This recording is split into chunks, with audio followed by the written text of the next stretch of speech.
So well. और अब आपके परीक्षाओं का जो राजस्थान बोर्ड की आपकी होने वाली है, उनमें अब परीक्षाओं का आप टाइम टेबल उठा के देखोगे तो उतना टाइम आप लोगों का नहीं बचा है। और मैंने आप लोगों को पहले ही बोला था कि हम लोग कोशिश करेंगे आपको इंपॉर्टेंट क्वेश्चंस वगैरह दे, तो उसके लिए मैं आज या कल से आप लोगों के वीडियोस डालना भी शुरू कर दूंगा, राइट। आप लोगों की परीक्षाओं की तैयारियों के बीच आपको पता है कि जैसे जैसे परीक्षाओं की तारीखें सामने आती है, हमारा जो बोर्ड है वो भी अपने तरफ से पूरी कोशिश करता है कि आप लोगों के लिए कुछ ऐसे बदलाव किया जाए जिससे आप लोगों को या तो फायदा हो जाए या फिर थोड़ा सुनने में आपको अटपटा लगे, राइट। आज सुबेरे में ऐसे ही आपका जो इंपॉर्टेंट एक अपडेट पड़ रहा था जो राजस्थान बोर्ड ने आपके इस साल की परीक्षा में लागू करने वाला है, ये सुन के मेरे को थोड़ा सा अजीब लगा और थोड़ा सा ये भी लगा कि यार अगर सच में ये चीजें होने लगी तो कहीं ना कहीं कितने सारे ऐसे स्टूडेंट हैं जो ये गलती कर दे तो उनका शायद पूरा की पूरा जो आने वाला समय है वो बर्बाद हो सकता है, ठीक है। क्या अपडेट है मैं ज्यादा आपको टाइम वेस्ट ना करते हुए बताऊंगा, इस वीडियो का एंड तक जरूर देखना। एंड अगर चैनल पे नए हो ऑल तो सब्सक्राइब जरूर कर लीजिएगा ऐसी ही राजस्थान बोर्ड से जुड़ी हर एक खबर पाने के लिए। साथ में टेलीग्राम और व्हाट्सएप ग्रुप दोनों के लिंक हमारे डिस्क्रिप्शन में है, जाके आप लोग एक बार जरूर ज्वाइन करें, ठीक है। मैं कुछ आर्टिकल्स और पेपर जो है अपनी प्रिंट मीडिया उसके माध्यम से आपको समझाने की कोशिश करता हूं एक्चुअली आप लोगों को किस टाइप से यहां पे दिक्कतों का सामना करना पड़ सकता है। लेकिन इसे अगर अभी आप समझ लेते हो देन मुझे नहीं लगता कि आपको ये वाली गलती करने की जरूरत पड़ेगी, राइट। अभी क्या है कि परीक्षा कक्ष में प्रतिबंधित सूची में शामिल कोई भी वस्तु साथ ना हो, ठीक है। ये आपका पहला पॉइंट होगा। सेकेंड पॉइंट यहां पे है परीक्षा के दौरान प्रश्न पत्र पर कुछ भी लिखा तो हो सकते हैं डीबार। अब इसका मतलब क्या है, आपको क्या है कि बेसिकली एक जो है इस टाइप का क्वेश्चन पेपर दिया जाता है, ठीक है। कई बच्चे क्या करते हैं कि क्वेश्चन में क्या होता है कि वही क्वेश्चन पेपर में वो वहीं पे सॉल्व करना शुरू कर देंगे, कहीं वहीं पे उसके आंसर्स लिखना शुरू कर देंगे कैसा कि सत्य है असत्य है, या फिर यहां पे सही जोड़ी वहीं पे मिला देंगे पेपर में, फिर उसको अपना लिखना शुरू करते हैं, ठीक है।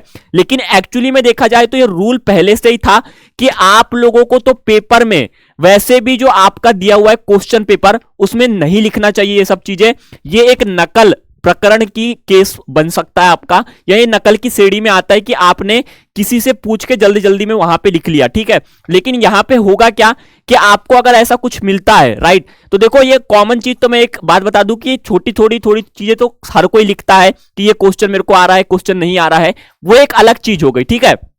और सेकंड चीज ये हो गई कि ये हर एक सेंटर में ये चीजें ना हो। मैं बोल दूं कि भाई आपने लिख भी लिया, कई सेंटर्स में आपको ये अलाउ भी करवा दिया जाए, मतलब अलाउ तो वैसे होता नहीं है लेकिन आप लोगों को ज्यादा एक्शंस ना ले। लेकिन कई मान लो कि आप जो सेंटर में जा रहे हैं वो सेंटर थोड़ा स्ट्रिक्ट है, थोड़ा वहां के टीचर्स आप लोगों को कोऑपरेट नहीं कर रहे हैं, देन यहां पे आपको वो दिक्कत खड़ी कर सकते हैं क्योंकि भाई साहब नंबर सबको कमाने हैं, राइट। आप अपने नंबर मेहनत करके कमाओगे, जो आप लिख के आओगे उसमें वैसे ही उनके नंबर्स बनते हैं कि आपने भाई साहब कितने तरीके से स्ट्रिक्ट रूल रखा था। डीबार का मतलब ये हुआ कि आपको परीक्षा से वंचित रखा जा सकता है अगर आपको ये सब चीजें करते हुए देखा जाता है। तो ये एक नकल प्रकरण का केस आप पे डाला जा सकता है जिसकी सावधानी आपको रखनी है कि आपको अगर कहीं से चीटिंग भी कर रहे हो ना तो भाई साहब सीधे आंसर शीट में लिख लो सबसे बढ़िया, ठीक है।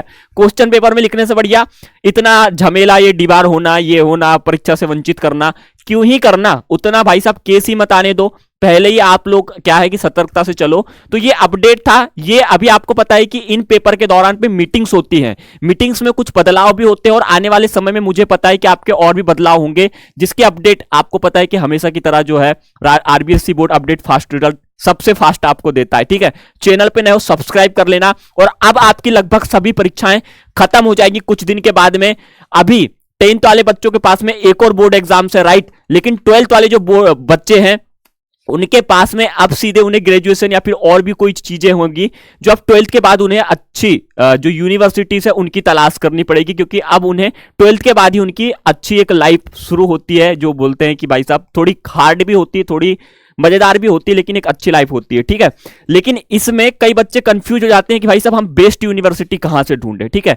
कई बच्चों से मैंने पूछा था तो उनका बहुत सारे बच्चे जो थे उनका कहना था कि भाई साहब हमारा जो ड्रीम है आगे चल के 12th के बाद में हम एलपीयू से पढ़ाई करें, जो कि आपको पता होगा लवली प्रोफेशनल यूनिवर्सिटी है, मणिपाल यूनिवर्सिटी है और भी कुछ ऐसी गिनती चुनती की यूनिवर्सिटी जैसे कि चंडीगढ़ यूनिवर्सिटी हो गई, और आपकी Woxsen university, Amrita university, UPES university, ऐसी बहुत सारी जो इंडिया के अंदर one of the best university है।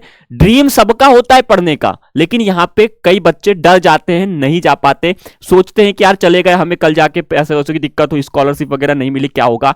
लेकिन हमारे द्वारा एक छोटी सी कोशिश है कि आपको जो लिंक अभी कमेंट बॉक्स में दिख रही है, आप वहां से जाके इसमें अगर आप फॉर्म डालते हैं, इनमें से किसी भी लिंक में जो अप्लाई नाउ लिखा है वहां से, देन आपको 100% की स्कॉलरशिप हमारे द्वारा दी जाएगी, और इससे आपका आने वाले समय में यूनिवर्सिटी में पढ़ने का मजा और भी ज्यादा दुगुना हो सकता है। तो जाके अप्लाई जरूर करें।